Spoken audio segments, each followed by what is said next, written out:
جمعية الدعوة والإرشاد وتوعية الجاليات بمحافظة بدر. الحمد لله رب العالمین والصلاة والسلام علی اشرف الانبیاء والمرسلین اما بعد. محترم سامعین و ناظرین، دین اسلام کے اندر مساجد کی بہت زیادہ اہمیت ہے، اور اس مساجد کی تعمیر کا کرنا بھی مومنین کی نشانی ہے. تو یہ سبق ہے، لمحہ فکریہ ہے ان انسانوں کے لیے، ان خوش نصیبوں کے لیے جن کو اللہ رب العالمین نے وافر مال عطا کیا ہے. تو ایسے لوگوں کے لیے اپنے حقوقوں کو، اپنی اولاد کے حقوقوں کو پورا کر لینے کے بعد وافر مال سے مسجد بنانا ضروری ہو جاتا ہے. یہ ان کے لیے فائدے کا سامان ہے، فائدے کا سودا ہے، دنیا کے اندر بھی اور آخرت کے اندر بھی. اسلام کے اندر مسجد بنانے کی اہمیت کیا ہے؟ آقا علیہ الصلوۃ والسلام نے فرمایا، من بنا للہ مسجدا بنى اللہ لہ بیتا فی الجنہ، کہ جو دنیا کے اندر رہ کے اللہ کا گھر مسجد آباد کرتا ہے، مسجد کو بناتا ہے، اللہ تعالیٰ ایسے انسان کے لیے جنت کے اندر گھر بنا دیتے ہیں، جنت کے اندر محل تعمیر کر دیتے ہیں. کون سی جنت؟ جو ہم سب مسلمانوں کی امید ہے، اسی جنت کے اوپر ہماری نظریں ہیں، وہی جنت ہماری تمنا ہے. ایسی جنت جس نے کبھی ختم نہیں ہونا، جس کی نعمتوں نے اور جس کی آسائشوں نے کبھی بھی فنا نہیں ہونا، ہلاک نہیں ہونا، اور جہاں پہ رہ کے انسان نے ہمیشہ ہمیشہ کے لیے رہنا ہے. آقا علیہ الصلوۃ والسلام نے فرمایا کہ ایسے شخص کے لیے جنت کے اندر محل بنا دیا جائے گا، وہ جنت جس کے اندر اگر انسان کو ایک کوڑے کے برابر بھی جگہ مل جائے، وہ دنیا و ما فیہا سے بہتر ہے. ایک کوڑے کی جگہ، کم از کم 1 میٹر یا 1.5 میٹر جگہ جس انسان کو جنت میں مل گئی، آقا علیہ السلام نے فرمایا وہ دنیا و ما فیہا سے بہتر ہے.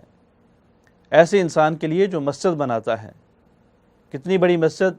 آقا علیہ الصلوۃ والسلام نے دوسری حدیث کے اندر ارشاد فرمایا کہ ایسا شخص جو دنیا کے اندر رہ کے ایک پرندے کے گھونسلے کے برابر مسجد بناتا ہے، بہت لمبی چوڑی نہیں، ضرورت کے تحت اتنی مسجد بنا دیتا ہے جس میں 5 سے 7 سے 10 آدمی نماز پڑھ سکیں، تو اللہ رب العالمین اس کے ایک کمرے کی مسجد کے بدلے بھی اس کو جنت کے اندر محل عطا کر دیں گے.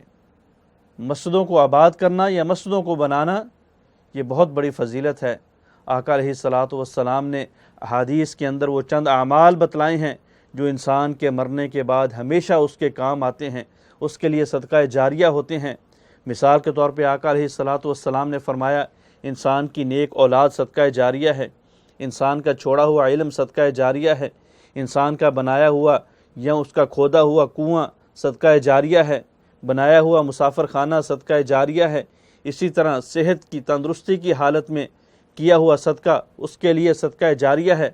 آقا علیہ الصلوۃ والسلام نے فرمایا، جو شخص دنیا کے اندر اپنی زندگی میں مسجد بنا دیتا ہے، اللہ رب العالمین اس عمل کو بھی اس کے لیے صدقہ جاریہ بنا دیتے ہیں.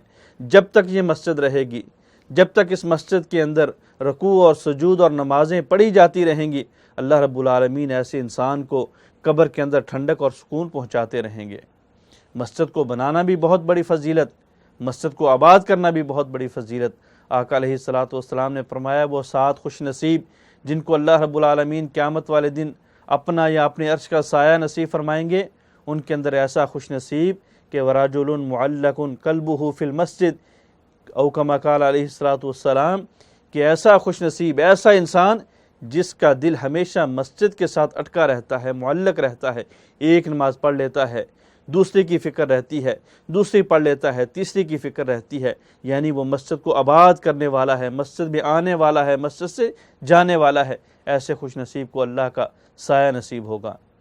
آقا علیہ الصلوۃ والسلام نے فرمایا، جو مسجدوں کو آباد کرنے کے لیے مسجدوں میں آتے ہیں، گھر سے وضو کرنے آتے ہیں، اللہ رب العالمین ہر قدم کے بدلے ان کے گناہوں کو معاف کر دیتے ہیں. اللہ مسجدوں سے محبت کرنے کی توفیق عطا فرمائے، مسجدیں بنانے کی اور مسجدوں کو آباد کرنے کی توفیق عطا فرمائے. السلام علیکم ورحمۃ اللہ وبرکاتہ.